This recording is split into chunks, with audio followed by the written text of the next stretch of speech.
When we left off in tape number 411, I was answering Brian Abshire on the crises of Western civilization. The rise of the Black Death was a startling thing to a civilization that was considerably advanced. It had, however, become quite decadent. It is a mistake on the part of some moderns to assume that medieval man was not clean, that he was unkempt, unbathed, and the like.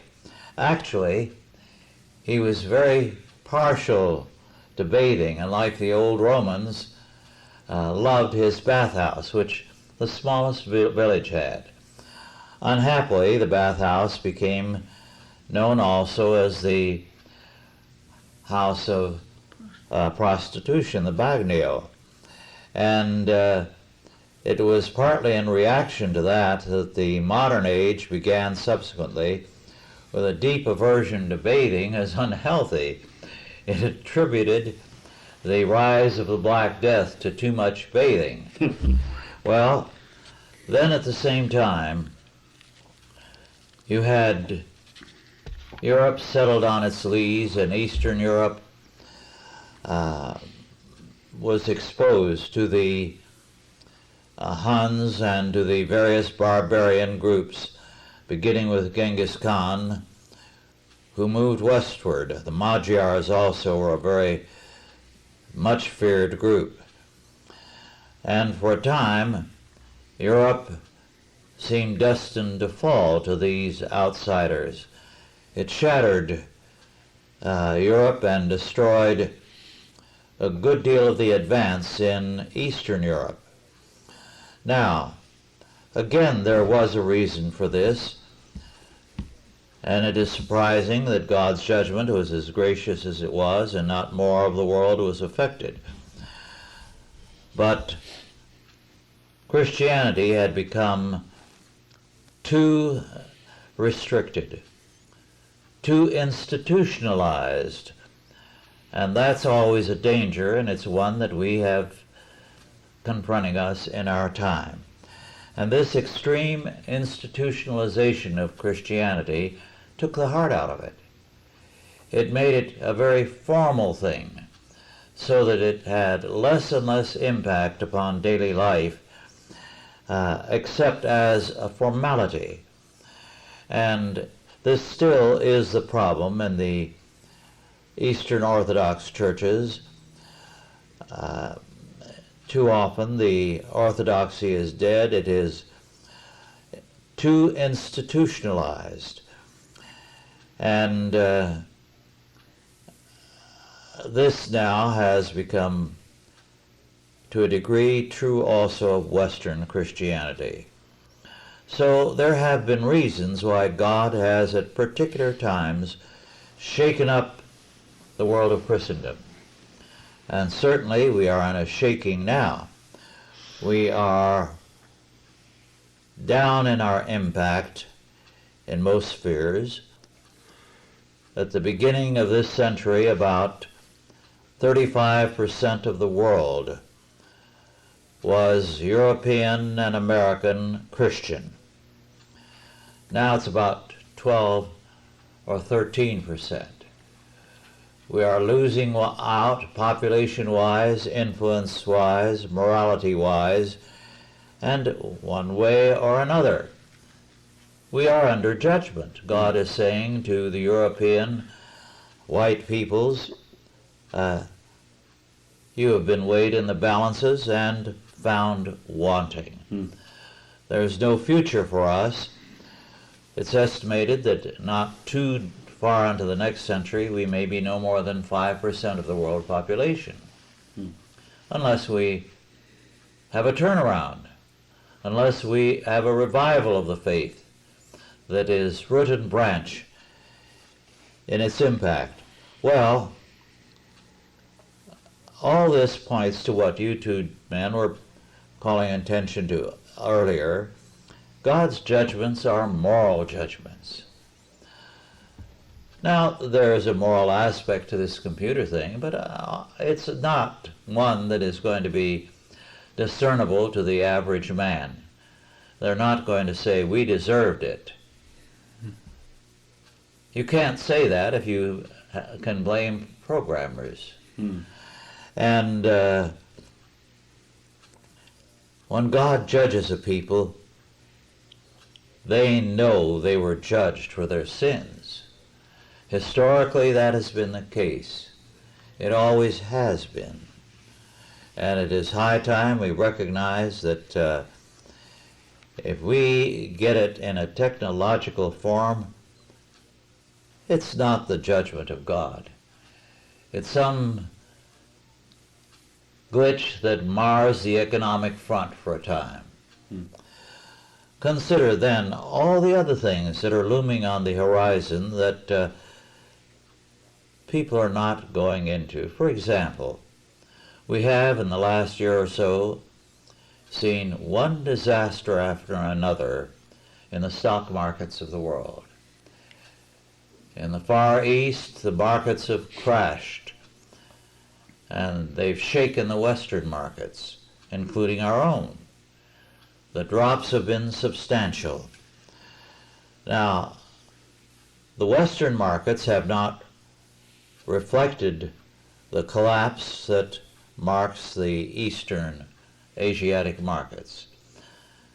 Since October of 1987, when there was a crash in Wall Street, and behind the scenes the federal government entered to prop up the market, every dip downward in the American markets, and we can reason that the same is true in Europe, has been followed by a strong support by the central bank. We know that this is true. It's been traced by one or two people in the field, but also we can see it in a curious fact. When you have a market crash historically, the next day or the same day, gold goes up as people turn from paper to gold. But what has happened? Gold drops even more. So gold has been pushed down of late phenomenally. It's been clobbered every time the stock market is clobbered. It is obviously not an honest market. They are afraid that there will be a flight to gold, and so they are postponing the inevitable by propping up the paper artificially by depressing gold. How long will that continue? And that will reflect, when it comes, a moral crisis. The central banks playing God and saying, we will determine economics, not natural economic forces. We can recognize a judgment when it comes from God. In 1929, church attendance increased when the market collapsed. People knew that their culture of the 1920s was being judged. You had to live in those days as I did. And on all sides, the statement, even by men who were losing their jobs and their houses, was, well, we had it coming to us. We had it coming to us. When God judges us, we know it is He who has clobbered us.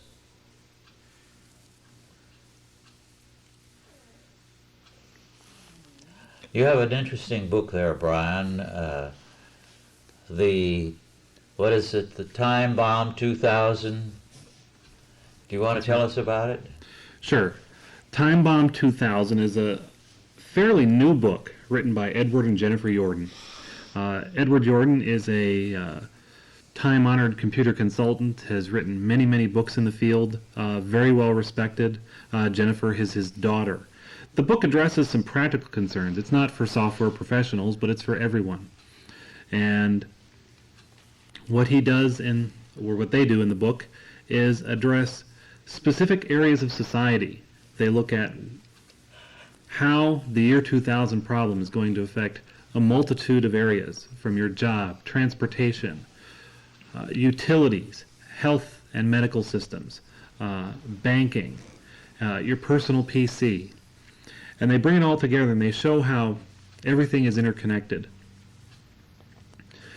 In terms of practical preparation, they look at the systems and what would happen if you had a disruption of service in that particular system for a day, for a month, for a year, or even 10 years. They look at the probability of how long each system might go out based on the best evidence, and they give you sound, reasoned advice on how to prepare for it. For example, Brian, didn't they say that most likely scenarios, American telephones might go down for a couple of days or maybe a month? Precisely. But South American telephone systems, because they haven't done any Y2K work, could be down for a year or longer. That's right. And in fact, what you find is that the less developed countries will be less affected by Y2K because they don't have the complex computer systems behind everything. So there's going to be a variety of problems and a variety of reactions, and there's a variety of steps you can take. For example, in dealing with jobs, they suggest that you look at your employer. How far are they in Y2K compliance? How far are they in their remediation? How far along are the people and companies who are surrounding them, that your company has connections to, that your company depends on, and other companies that depend on your company? What happens if you lose your job?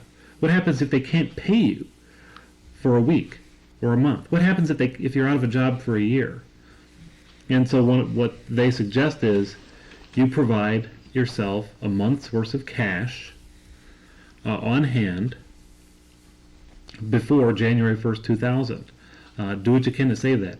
Don't put it in the bank because you may not be able to get to it. Actually get cash that you can access and keep it in your home. And then counting on the probability, because it's just a guess, that you will be able to get some money out of your bank in one way, shape, or form after, say, the first month.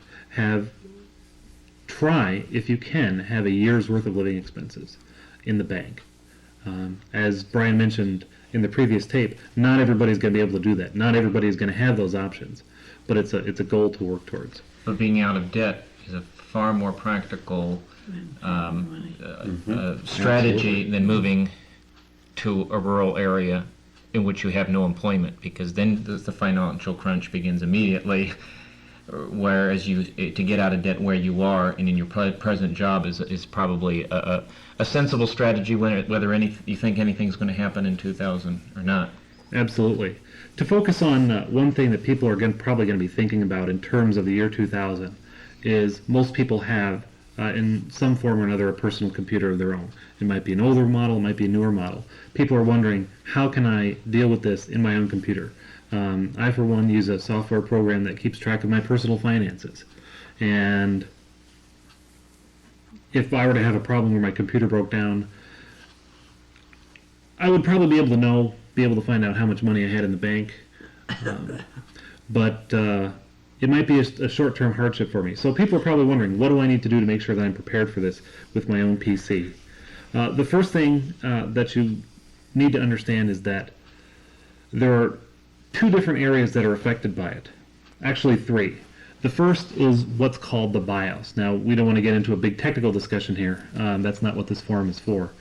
So, let me just say that the BIOS is software that's burned into the computer's hardware that enables it to start and function. The actual clock functions of the computer are contained in the BIOS and governed by the BIOS. Unless you've got a computer that was made 20 years ago, you can upgrade your BIOS if it's not Y2K compliant. To do that, you're probably going to have to get a hold of a computer technician to find out if it's compliant and then have him change it out. It's very inexpensive. It can be done for, the actual replacement chip would be about $15 or $20 plus whatever their time is worth. The second area is the operating system. And the third area is the actual software applications. One In most cases, what you're going to have to do is call the software company, both that provided your operating system and that provides your application software, and ask them, are you year 2K compliant, year 2000 compliant?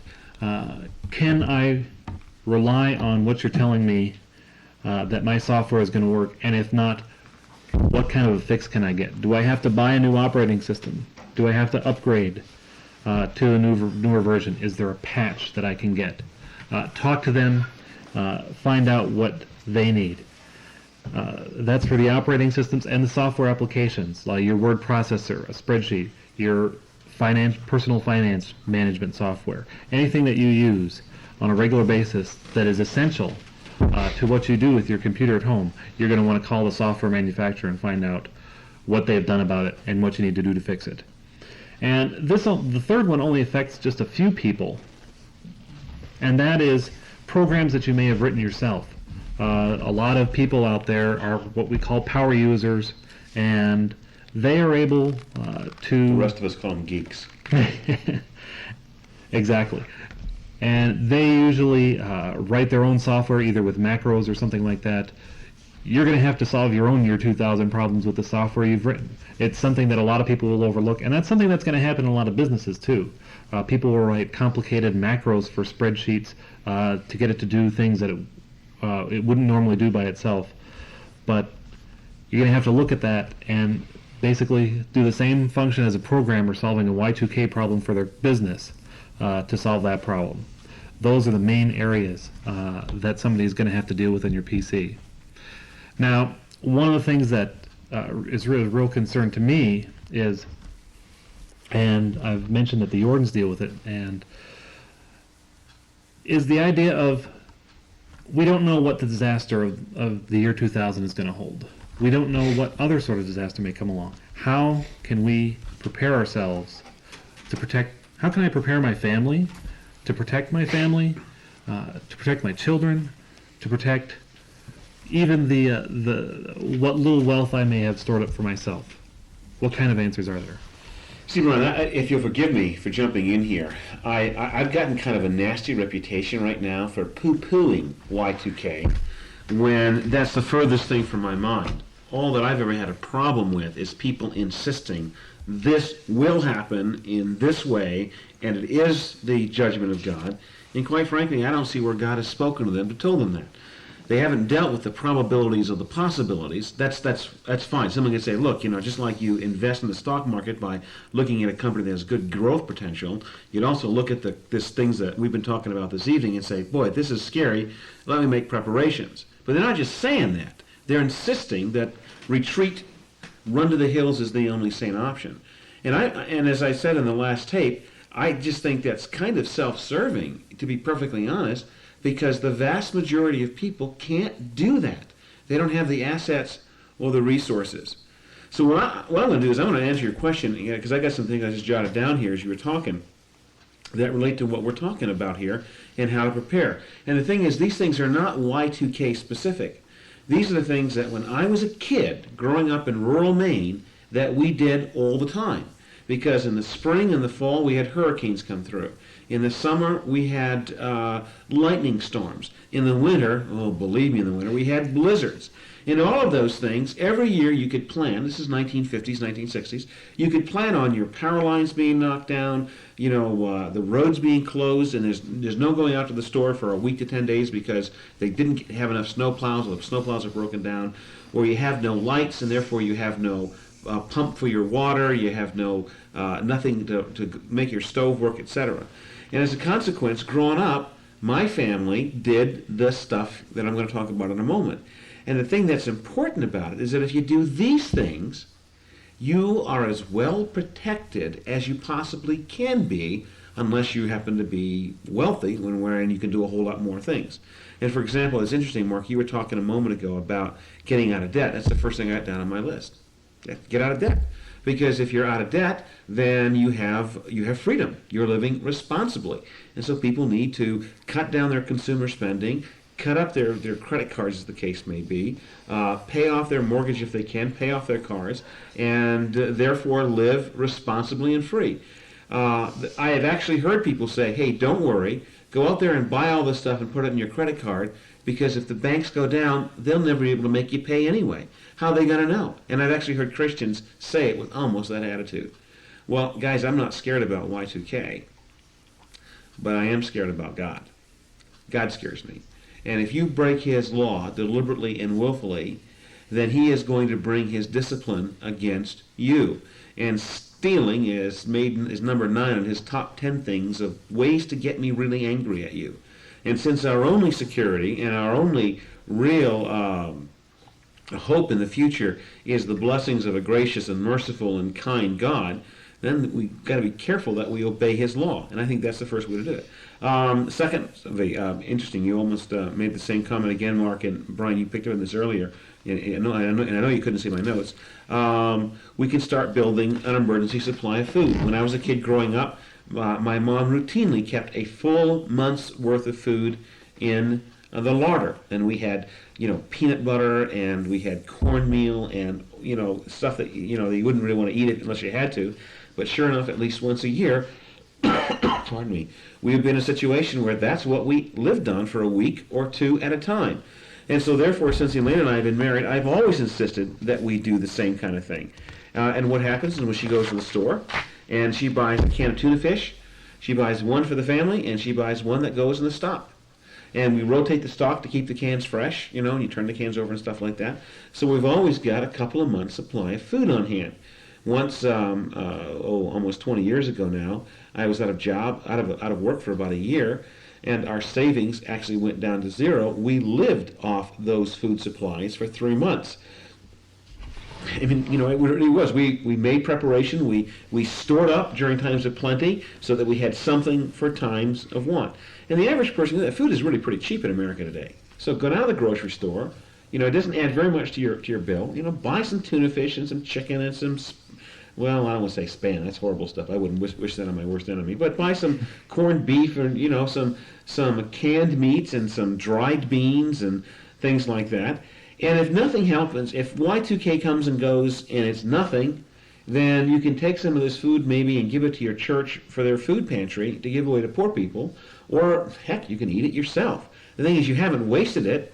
And if something does go bad, though, you've got some level of protection. The thing that you have to worry about, I think, is finding clean water. And what we did, for example, we bought out of Cabela's, which is a hunting and fishing magazine, we bought a water purifier that you use for camping. And basically, you can go down to a lake when you're camping, and you run the water through this water purifier. It produces like 3 or 4 gallons of water an hour, and which is basically all you need for a large family for drinking purposes.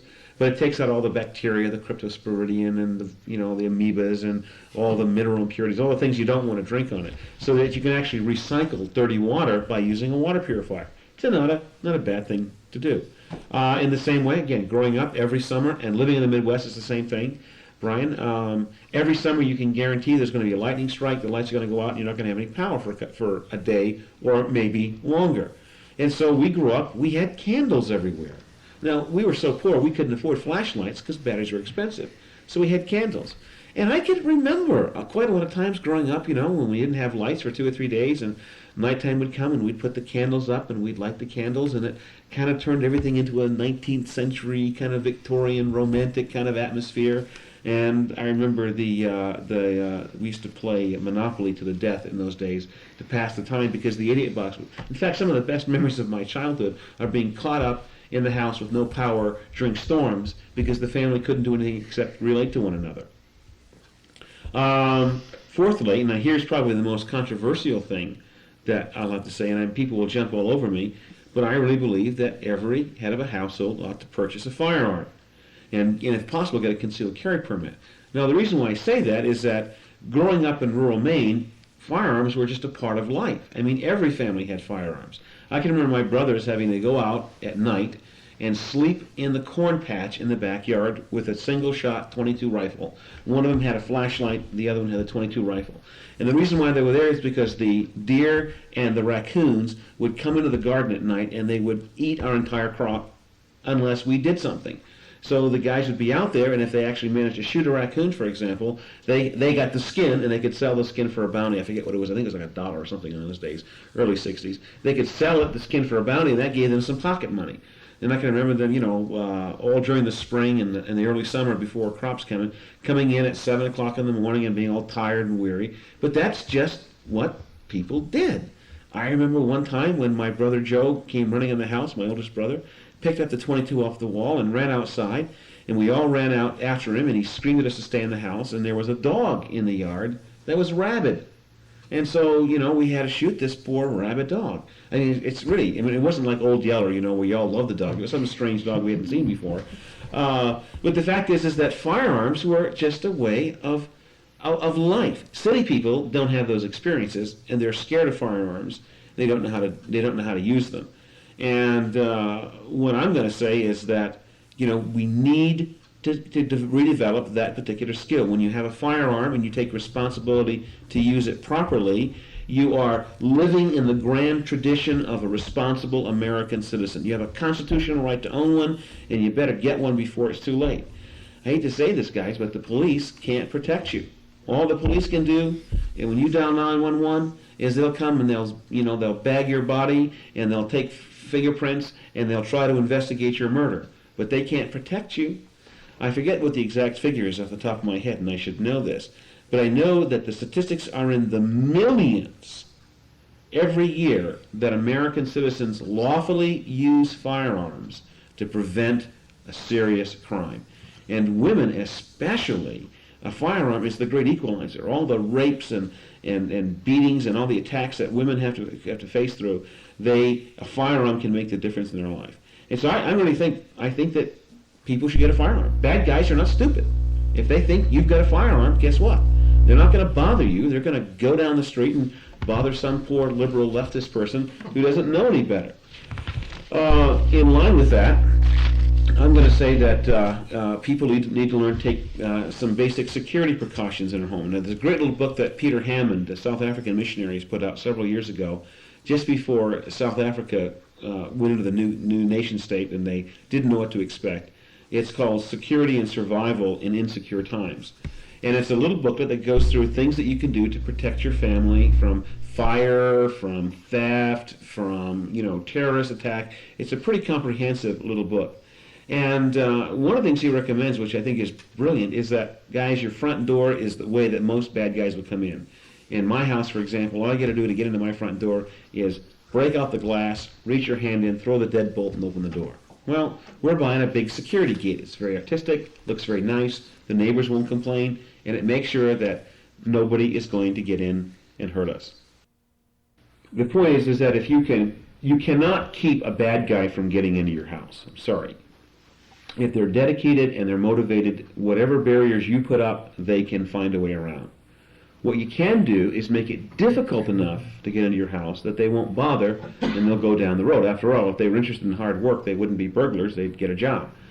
However, if they do want to get in your house and they do get through your security door, basically what you want to do is make sure that you have enough time to give them a, shall we say, warm welcome when they get in. And that seriously is something to consider. In line with that, I will also suggest that families in the next couple of years seriously consider buying a dog. A big dog. A dog that makes a big bark and has a strong sense of territoriality, one that's going to protect your family. I'm not talking about getting a Doberman or a Rottweiler or a German Shepherd. For the simple fact is that these dogs are usually too aggressive for most people. Most people do not have the time or the talent to train them properly, and they can be dangerous if they're not handled properly. But what I'm suggesting here is that get an animated burglar alarm. And what you want is a dog that will make a big noise if someone comes on your property. Now, that big noise serves two purposes. One, believe it or not, that big noise will scare away most crooks. It's amazing at that, but crooks say repeatedly when they're being interviewed by the police that if there is a big dog in the area, they usually avoid the house. They'll go someplace else. They're scared of them. I don't know why that should be, but a lot of people are frightened by big dogs. But even more important than that, a barking dog, again, gives you time. It warns you of possible intruders, and therefore you have the opportunity to prepare that warm reception we just talked about a moment ago. Besides, if you don't have a dog and you do have kids, if you buy a dog, you suddenly become a hero. And there aren't many of us fathers that can't stand a little bit of increase in stature in our kids' lives.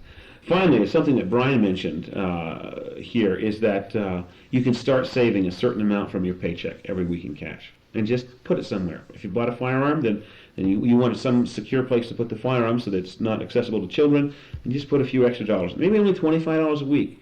Maybe you can't save up an entire month, but you should have some sort of cash reserve available so that you can get through a short time if your bank isn't functioning. If nothing happens, hey, you've got cash. Okay? If after, in February, March, or April 2000, no big thing has happened, you can put the money back in the thing. On the other hand, if something does happen, you're as prepared as you possibly could be. Now, there's other things you can do, and the only last one I'll mention here as I wrap up this particular section of what we're talking about, is that you can't do it alone. And that's really one of the problems I have with the survivalist mindset. We're not supposed to live alone. We're supposed to belong to a covenant community, people that we can trust, people that will watch your back, people that will help you if you're hurting, people that will come together and help you to put out the fire if it's burning your house, or will take care of your kids if you're too sick to do it. And that's what the church is really supposed to be, a covenant community of brothers and sisters who will depend on each other, will trust each other. And so therefore, I think what happens is that Christians need to get together on this one and say, look, maybe Y2K will be bad, maybe not. But there's any number of things that could happen down there. And, a covenant community is necessary to build regardless of what happens. To be able to support one another and help one another and encourage one another and spend time with one another. So if the year 2000 thing turns out to be nothing, you lose nothing by following the kinds of things I've suggested here. You haven't given up your livelihood. You haven't, impoverished your family. You've paid off your debts. You've learned how to live frugally and prudently. And besides, you've secured your property as best as the average person can in these very frightening times. And on the other hand, if Y2K should turn out to be anything like the nightmare that some people are predicting, or if some terrorist nation comes in and blows up New York City with a nuclear bomb, or if the Chinese launch an ICBM at us, or if an asteroid strikes the Earth, or if little green men from the Lesser Magellanic Cloud come and invade us, whatever the case may be, you're still as prepared as any person can be in these times. Now, rich people can do a lot more. Lord bless them. And they're right to that. But we poor people have to deal with the reality of what it is.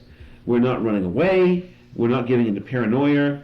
We're just taking reasonable precautions. I think that those kinds of things is about really all a family has to do. Looking at the year 2000, we have to say that one of the things that does mark our time is that private corporations are spending a lot of money getting ready for it.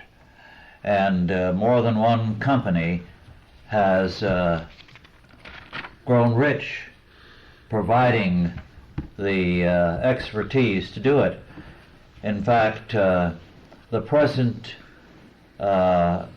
economic boom of last year and this is in large part due to the computer world. And it is related to the fact of all the work they've had getting ready for this year 2000. Now, the federal government is not prepared. No. It is making noises now about preparation, and so we can anticipate there will be problems there. It's a question mark as to whether the problems will be serious enough to shatter the whole economic front, or whether they will be a serious short-term problem.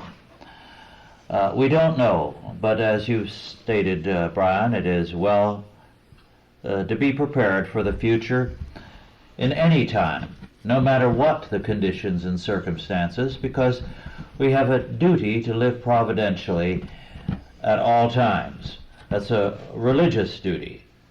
Now, we haven't gone into one aspect, although you've touched on it, Brian, the responsibility of the church. The church has a duty in this crisis to call attention to the fact that there are serious problems. And I think the church has a duty to say that God's judgment is not technological, it is moral.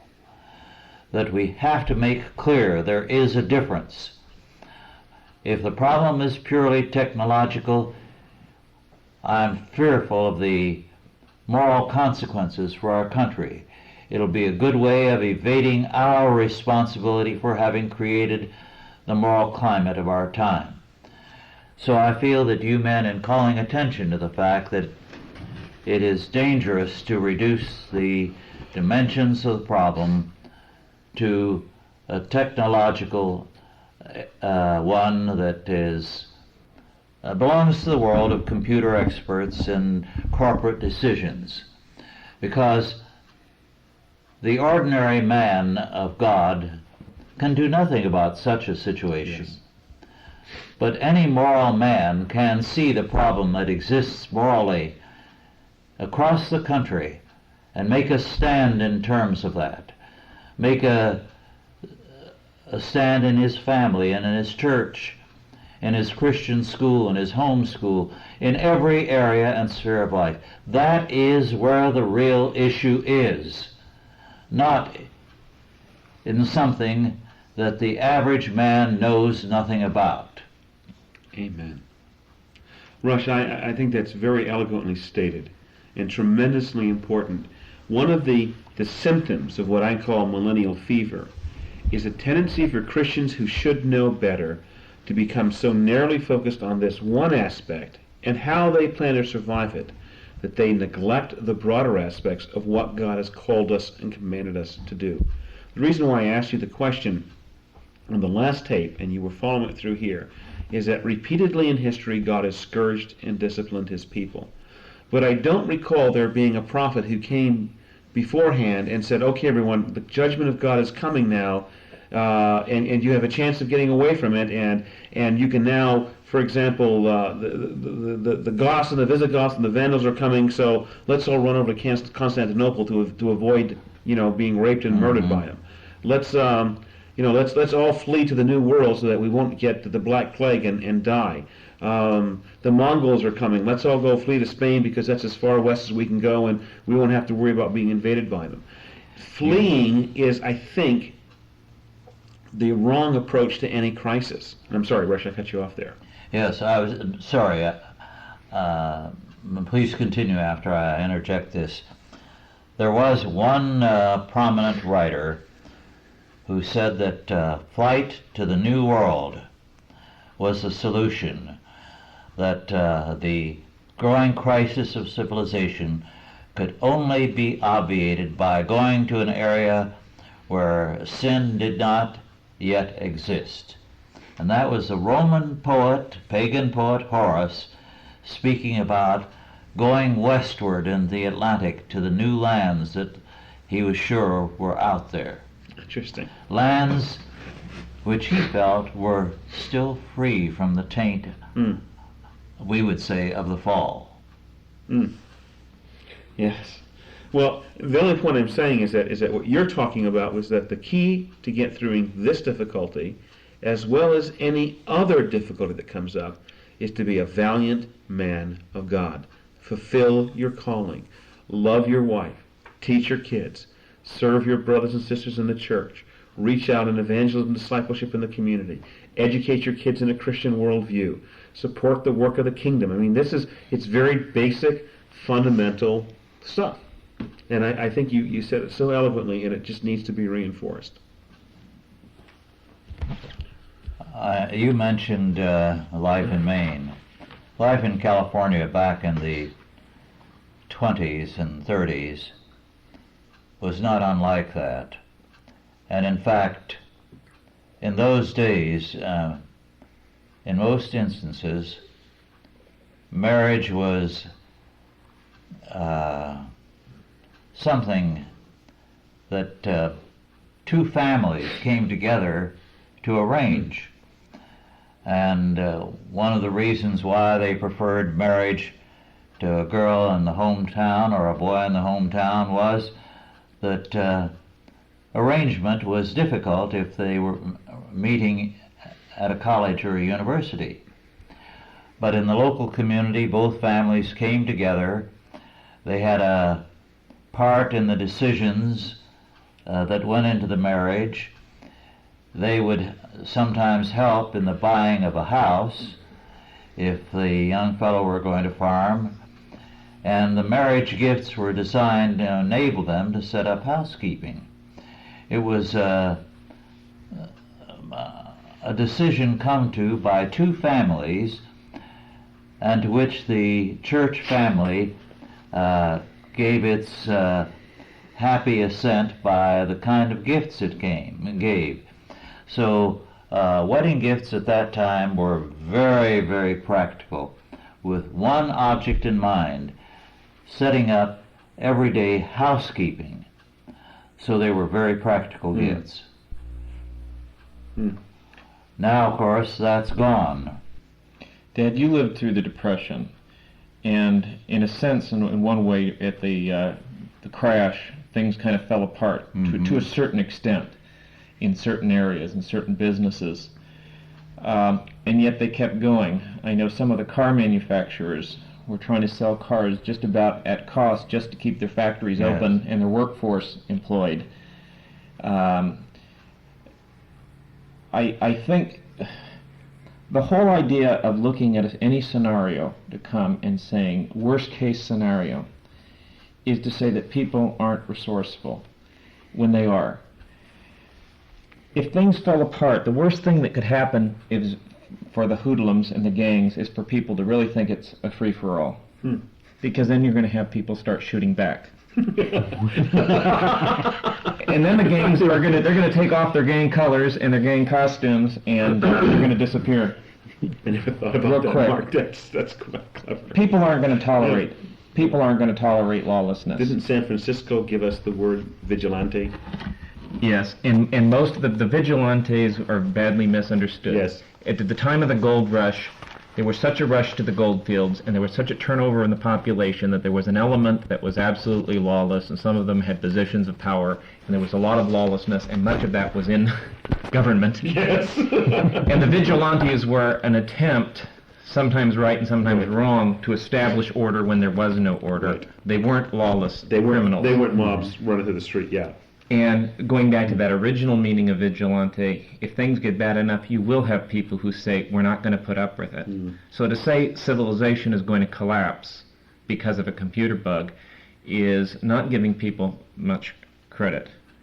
And true, we don't have the Christian base we once had, say, the Depression or in other times in the past.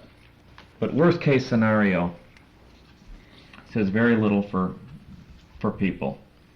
It's saying, give it up.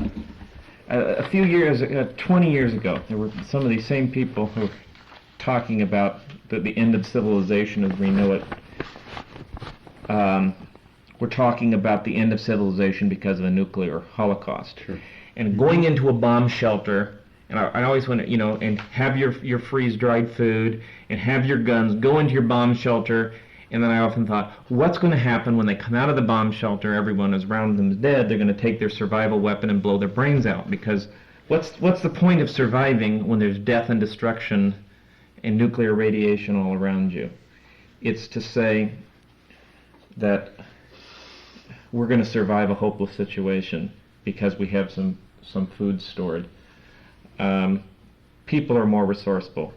When something goes wrong, people are going to figure out, how can we make it better? Well, the thing that I find interesting, Mark, is take, for example, two nations, Japan and Germany, at the end of World War II. Both nations had their entire economic infrastructure destroyed by Allied bombing, by the invasions. Their cities were gone. They lost huge numbers of their population, most of their working age men, the men who would have been the most productive. They were absolutely devastated. There was nothing on the ground. If you've seen my son Jonathan and I, we watch the History Channel quite a lot, and we love the World War II stuff. And you see the pictures of the airplanes flying over, and there's only shells of buildings. There's nothing left.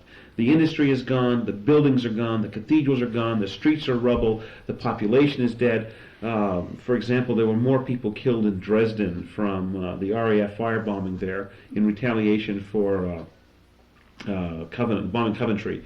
There was like 180,000 people died, more than Hiroshima and Nagasaki. Terrible, horrible thing. Within 5 years of the end of World War II, Germany was the economic powerhouse of Europe. Britain was still on rationing in 1950. Germany was off rationing, and that's with half their country enslaved by the Russians. In the same way, the Japanese, after World War II, their cities were rebuilt within 10 years, and within 15 years, they were the economic powerhouse of Asia. Within 20 years, they were rivaling the economic superpower of the United States. Now, granted, in both Germany and, in Japan, there was foreign capital to rebuild their plants. But the worst thing that's going to happen in Y2K will not be our steel mills being blown up. Maybe there's going to be a problem running the schedule of the airlines, but nobody's going to blow up all the airplanes. So, we'll get it sorted out. Maybe there's going to be a problem with rail deliveries, because the scheduling computer's off. But the railroads are still there. Nobody's bombed the railroad tracks or blown up the engines or destroyed all the produce. I think we need to put all these things in perspective in terms of fear. Brian mentioned in his talk earlier, it might have been on the other tape, what's called FUD, F-U-D, fear, uncertainty, and doubt. And I don't want to be nasty, but let's face it, there are people out there who make their living capitalizing on fear, uncertainty, and doubt.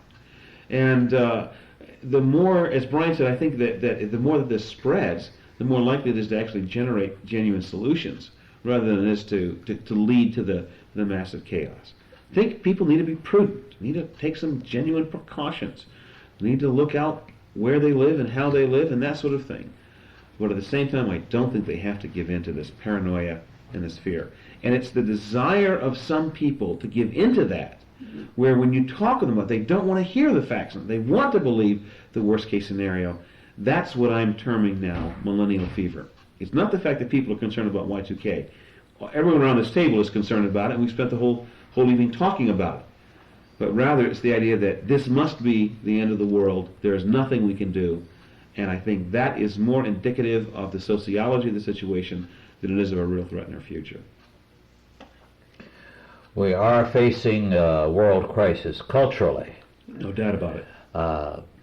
The humanistic civilization begun by the Enlightenment is nearing its conclusion. It's dying. But we need to see the whole situation not in terms of grim foreboding, but as an opportunity to recapture civilization for Jesus Christ. Amen. And it is towards this end we must work in faith, not in fear. The predictions that are made concerning the next century, you wonder, some of these predictors, if they, why they aren't committing suicide, frankly. Because what they see ahead is so grim, they should lose their appetite for life. One of the things that, and this is purely experiential, I don't have a scripture to back this up with, but one of the things that convinces me that though humanist civilization is bound to collapse and will collapse and is collapsing even as we're talking, I don't think the final collapse is there yet because God has not prepared his church properly for it. We're not ready to take on the responsibility. Now, that doesn't mean we can goof off or we can take it easy because we're not ready, but there are precious few of us yet who really have the vision. Now, that's growing every year. Give us 20 or 30 years, and rather than a few thousand, I think there'll be a few 100,000 Next 10 years, we can see that happening. And the message that we've got, Russia's message, is being taken out and it's being spread, but it's working like leaven in society. It's not acting like a revolutionary idea, but it's permeating and filling things. You know, it's really tiny, almost insignificant seed right now, but it's starting to grow. And I think that God is not going to bring down the old until He's got His church ready to usher in the new. Yes. And that doesn't mean that we can sit on our laurels. We shouldn't be working for advancing the kingdom. We shouldn't be aware that we live in dangerous times. I think we live in very dangerous, evil times. Perhaps, probably the most dangerous, evil times in American history. These are really scary stuff going on. And it's not just Y2K. But I think we can still, we don't have to be rushed into making unwise decisions. Many people throughout history have had to go through more disruption and more upheaval than we could ever imagine. Exactly. Through a mere computer problem and a computer breakdown. A lot of people throughout history have had to live with the possibility and the actuality of being invaded, marched and deported from their homes hundreds or thousands of miles. Some of this is even recorded in the Bible. Sure. Israel was taken captive to Assyria and Babylon. The possibility of wide scale when people rebelled against Rome, people by the thousands were sold into slavery or crucified. There have been disruptions throughout history that would boggle our imagination. And we tend to look at our problems and saying, well, if there's any disruption in our lifestyle, it might be the end of civilization as we know it. And that's to overestimate our importance in the whole scheme of history and in the whole scheme of God's purpose. And it's to overestimate that, if there's any depreciation in our lifestyle or in our economy, it must be God's immediate judgment on all of history. Mm-hmm. And this is the standard whereby things must be, and if I experience any disruption, that's a major judgment of God. Very good. Well said, Mark. I just concur with you so much, and it needs to be said. We're a bunch of wimps, and we can't handle hard times, and so therefore, it's just like the dispensationalist who, when he's confronting something that scares him, he falls on his face and prays for the rapture because he doesn't think he can go through it. I think the same kind of thing is kind of going on here. Let's run to the hills, or let's move into a survivalist retreat, rather than say, look, if God makes us go through hard times, then that's part of His disciplining process. Greater is He who is with us than he who is in the world. He will preserve us. He will defend us. He will take care of us, and ultimately He will prosper us as long as we're obedient to Him. And unless somebody gets a specific prophecy from God that says, get out of San Francisco, or get out of Los Angeles, or get out of New York City. Well, I've been telling Steve Schlichtel for years to get out of New York City, but he won't listen to me. But unless we get a specific prophecy, I don't know how anyone can say that you must do that. All you can do is take what personal decisions that you feel are prudent and go along with your calling and what God says. And not to judge someone else, because they're accountable to God for what they do, how they spend their money, how they spend their time. They're not accountable to me. They're not accountable to anyone else. So they have the right to do it. But at the same time, I don't think we have to give in to FUD, fear, uncertainty, and doubt. Well, our time is nearly up. Is there a last word that any of you have that you'd like to add? We're very grateful to both of you, Bryans. We always enjoy you, and we appreciate your time with us today, and pray for God's blessing upon you. Thank you, Rush. It was a real privilege to be here again with everyone. Thank you. It's an honor and a pleasure. Thank you all for listening, and God bless you.